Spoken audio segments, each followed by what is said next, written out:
Audio Jungle.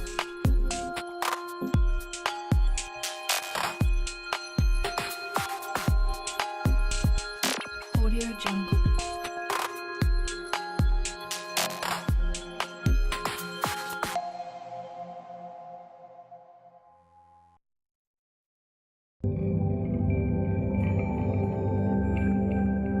Audio Jungle. Audio Jungle.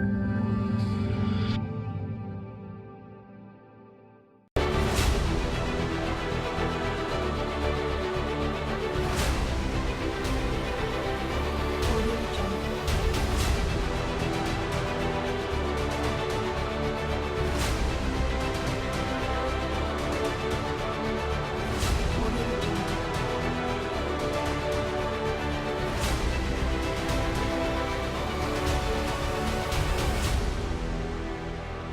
Audio Jungle. Muy bien, estimados colegas, buenas tardes a todos ustedes. Quienes habla es el profesor Aníbal Martín. Y el tema del día de hoy es convivencia escolar democrática.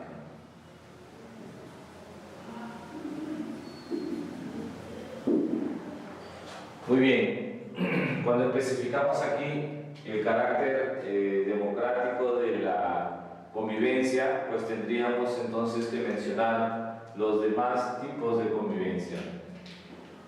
La convivencia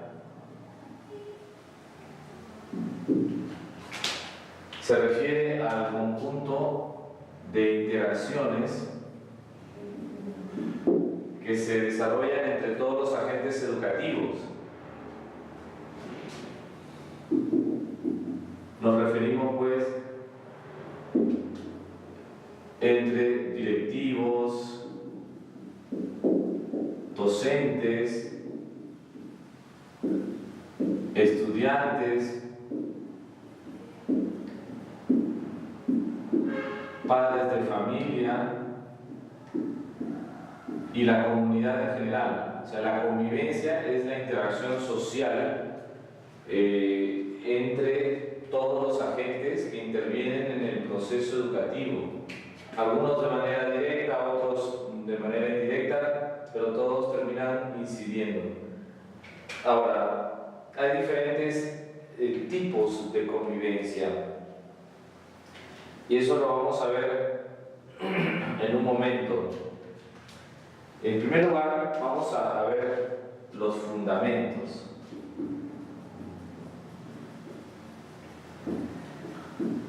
Hay fundamentos pedagógicos para defender la importancia de la convivencia. Entonces, un argumento muy sólido al respecto es que hay una relación estrecha entre convivencia y aprendizaje. Convivencia y aprendizaje. Es decir, cuando la convivencia es adecuada, amable, armoniosa, democrática, respetuosa, etc., entonces el aprendizaje es óptimo o es más factible que se produzca. Pues viceversa, si es que la convivencia es inadecuada, es ofensiva, es conflictiva, entonces esto también va a tener una influencia negativa sobre el aprendizaje. Este es un fundamento pedagógico. Ante esto, la institución educativa tiene que propiciar o promover una serie para lograr esto, una serie de competencias, una serie de capacidades, una serie de conocimientos y también, ¿por qué no?, una serie de actitudes. Las competencias, las capacidades y los conocimientos suelen estar articulados a la programación curricular anual, pero también a las unidades didácticas, pero también a las sesiones de aprendizaje. Es decir, el tema de la convivencia es también un tema de análisis y de reflexión. Mientras que las actitudes también se incorporan a estos instrumentos de programación curricular, pero están más orientados por los enfoques transversales que vamos a ver en este momento. Para que todo esto logre tener un impacto positivo en el aprendizaje del estudiante, esto tiene que verse de manera sostenible. Es decir, no puede ser que un profesor incorpore una práctica de la convivencia adecuada mientras que el otro no. Entonces no es sostenible. Sostenible es un sistema de convivencia en el que se da continuidad en el tiempo. Pero además, este trabajo tiene que ser sistemático. Ya veíamos, todos los agentes educativos interactuando y alineados a lo que es el sistema de convivencia escolar democrática. Pero tampoco nada de esto serviría si es que este trabajo curricular, extracurricular, no se articula con los documentos de gestión, es decir, tiene que estar también articulado, por ejemplo, con el proyecto educativo institucional. Tiene que estar articulado con el proyecto curricular del centro, con el plan anual de trabajo, etcétera, etcétera. ¿Ok? Entonces, solo si lo curricular o lo pedagógico estrictamente y la gestión se articulan, entonces hablamos de un sistema de convivencia escolar. Solo si eso sucede. En caso no sucediera, entonces son esfuerzos valiosos, pero que no logran generar cambio. No se olviden que el tema de la convivencia está relacionado más al orden de lo actitudinal y de la práctica de valores, y eso es lo que demanda mayor tiempo en su cambio, modificación o reformulación en la práctica de la persona. De igual manera, si no está articulado los sistemas a los documentos de gestión, pues no se avisora pues, un mediano o un largo plazo de este fundamento. También tenemos claro que existen fundamentos axiológicos. Los fundamentos axiológicos tienen que ver necesariamente con la práctica de hábitos que se traducen luego en actitudes que reflejan valores. Prácticas cotidianas son las que hacen que se vuelva como una especie de automatismo, una práctica permanente, la de respeto, la de no botar basura en el piso, la de decir discúlpame, gracias, etc. Se vuelven como prácticas permanentes, frecuentes, hasta automáticas. Cuando eso ya se ha producido, pues hablamos de una actitud, es decir, una predisposición a actuar de determinada manera. Ahora, cuando ya existe esa actitud, esa predisposición favorable para actuar así, significa que se ha interiorizado un determinado valor. En este caso podría ser el respeto, el orden, la responsabilidad. Muy bien, también hablamos de los fundamentos relacionados con la tutoría. Y lo que pasa es que el tutor es considerado un acompañante principalmente emocional. Al ser este un acompañante emocional, se va a orientar o se va a enfocar más allá del aspecto cognitivo, a la formación integral de la persona. Ahí está el trabajo tutorial, la formación integral de la persona. De allí la importancia de la tutoría. Ahora, también hablamos de las funciones de la convivencia escolar. Bueno, hay una función que tiene que ver con formar, la función formativa de la convivencia, es decir, relacionado con el desarrollo de competencias, habilidades sociales, actitudes, para ir desarrollando en el estudiante ciertas características que le permitan interactuar en términos de respeto. Entonces, la función formativa tiene que ver precisamente con el desarrollo de competencias, de capacidades, pero también de habilidades sociales. ¿Ok? Además de esto, incluimos las habilidades sociales. Por ejemplo, habilidades sociales que le permitan al estudiante negociar, habilidades para la negociación, es decir, la negociación es el proceso en el cual dos personas con puntos de vista distintos o hasta opuestos van cediendo hasta llegar a un acuerdo. También deberíamos trabajar habilidades para el consenso, en la cual todos podemos tener ideas disímiles sobre un tema, pero al final si generamos un consenso, un acuerdo colectivo, pues todos generamos un compromiso hacia una misma línea.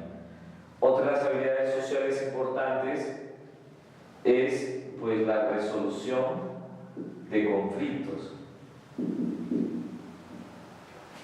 La resolución de conflictos, ya que a veces hay intereses o visiones contrapuestas, entonces trabajar mecanismos para que se resuelvan de manera adecuada y respetuosa.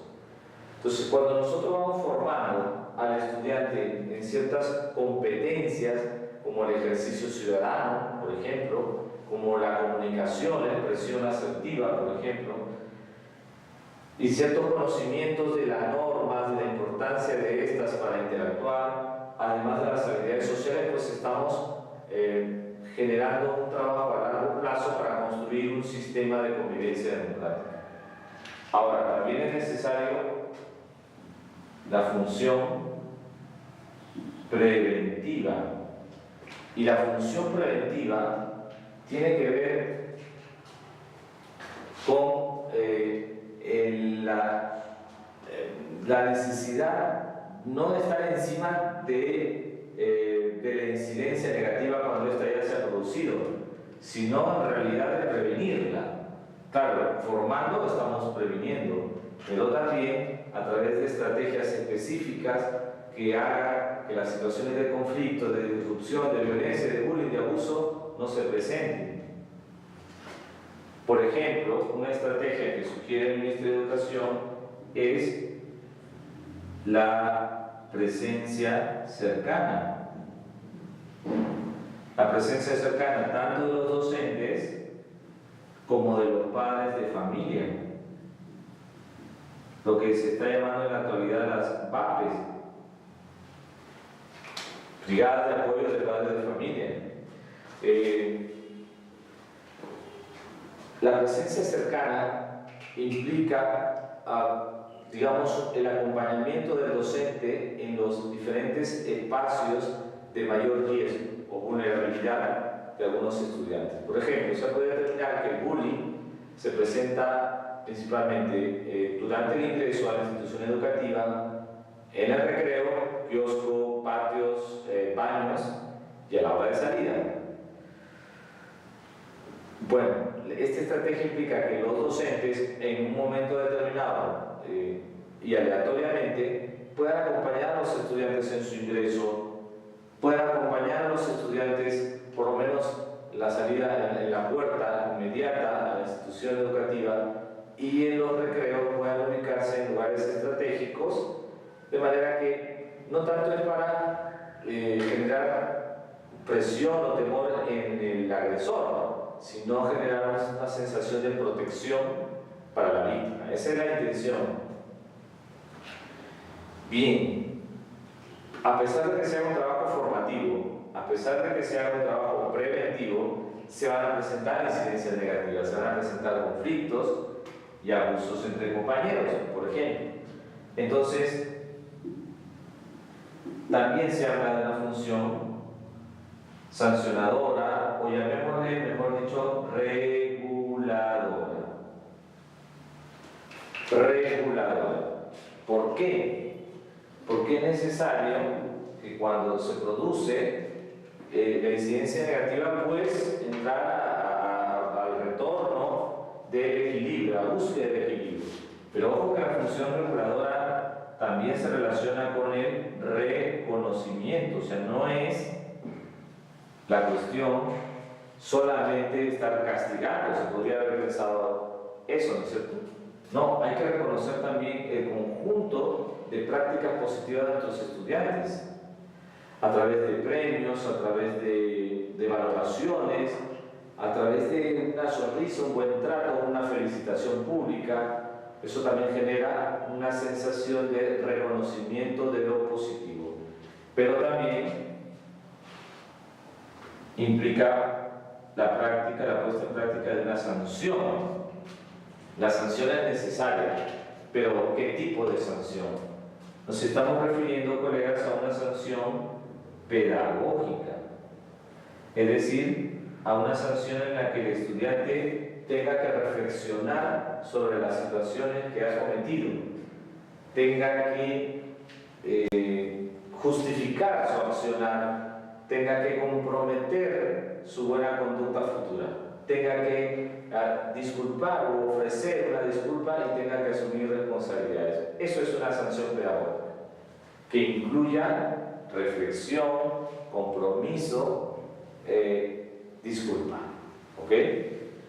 Y también la sanción tendría que ser justa, la sanción tendría que ser reparadora, es decir, que la persona se haga responsable. Si el que ha rayado una camisa, pues que la lave; si el que ha perdido un lapicero, pues que lo devuelva, etc. ¿Ok? La puesta en práctica de un sistema de convivencia escolar democrática como esto implica que se vayan asumiendo una serie de prácticas, como por ejemplo el respeto.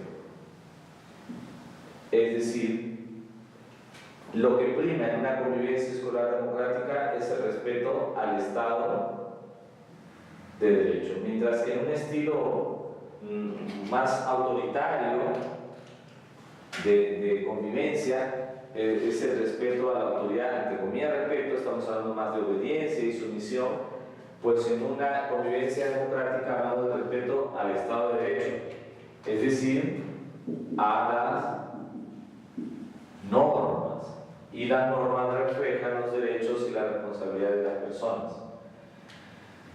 También hablamos de otra práctica, la horizontalidad, es decir, docente y estudiante a través de un trato respetuoso, amable, donde se genere un sentido de horizontalidad, es decir, donde yo no impongo mi autoridad, sino que los demás la reconocen y la respetan.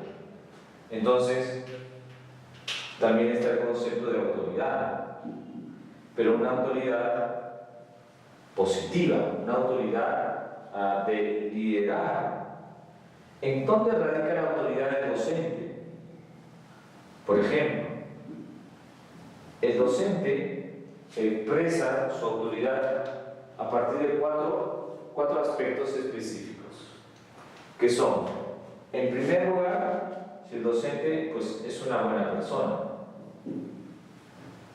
Es un docente pues, que trata bien a los demás, es una persona correcta, es una persona que se expresa adecuadamente, es una persona que no está generando conflictos. También el docente tendría que haber desarrollado cierto nivel de calidad profesional, es decir, el estudiante observa y admira el trabajo de su profesor, lo valora y lo respeta. También tiene que ver con el conocimiento de las características de los niños y de los adolescentes. Es decir, docentes ganan autoridad también por saber o conocer cuáles son los procesos físicos, cognitivos y sobre todo socioemocionales por lo que pasa el niño o el adolescente que tiene a su cargo. De esa manera es capaz de entender, comprender empáticamente por qué se comporta el niño así. Y por último, la autoridad del docente también se basa en el conjunto de habilidades sociales que éste va desarrollando en su desarrollo. Nos referimos a, por ejemplo, expresarse con asertividad, nos referimos, por ejemplo, a ser empático con los estudiantes, a liderar, convencer a los demás. Entonces, colegas, esta situación se opone también a una convivencia más permisiva. La convivencia escolar permisiva tiene que ver con ya no con el respeto a las normas ni a la autoridad, sino con un exceso de libertad, con un exceso de permiso y de horizontalidad. Entonces, horizontalidad con disciplina y autoridad, pues hablamos de democracia. Por último, vamos a diferenciar lo que es lo convencional de lo ético. En un sistema de convivencia escolar democrática tendríamos que hacer esta diferencia. Es decir, si un estudiante se va mal vestido, está afectando lo convencional, porque es un acuerdo, una directiva de cómo deberían llegar los estudiantes vestidos. Mientras que si toman algo de su compañero sin permiso, ahí estamos hablando de algo ético. No podría tener el mismo peso esas dos faltas, ¿ok? Lo ético siempre tiene más peso que lo convencional. Por último, nos vamos a centrar en los enfoques transversales, es decir, como un mecanismo en el que a través de situaciones planificadas en aula se va promoviendo cada uno de los enfoques. También a través de situaciones no planificadas, llámese, por ejemplo, hay un conflicto en el kiosco o en la canchita de fútbol, dos chicas se pelean, se gritan, etc. Es una situación no esperada, espontánea, no planificada, en la que allí debería intervenir el docente a través de promover la reflexión y también a través de dilemas morales. Es claro. Y bueno, también a través de los espacios públicos, los espacios escolares, el ambiente escolar también refleja el tipo de convivencia. Es decir, si el niño tiene un lugar, un espacio agradable, limpio, entonces ese contexto, ese ambiente le da un mensaje positivo al niño y al adolescente. Entonces los espacios públicos también hablan, también promueven la convivencia, el respeto. No podríamos hablar de respeto a un niño que ingresa a su aula y está todo cochino o no tiene una carpeta digna donde estudiar. Entonces, en estas condiciones, a través de actividades planificadas, no planificadas, a través de los espacios o ambientes, se van trabajando los 7 enfoques, que luego lo vamos a ver más específicamente en la práctica. Nos estamos refiriendo a los enfoques ambiental, el cual surge como respuesta a ciertas actitudes y problemas como la contaminación o el arrojo de desperdicios que hacemos peruanos por cualquier lugar.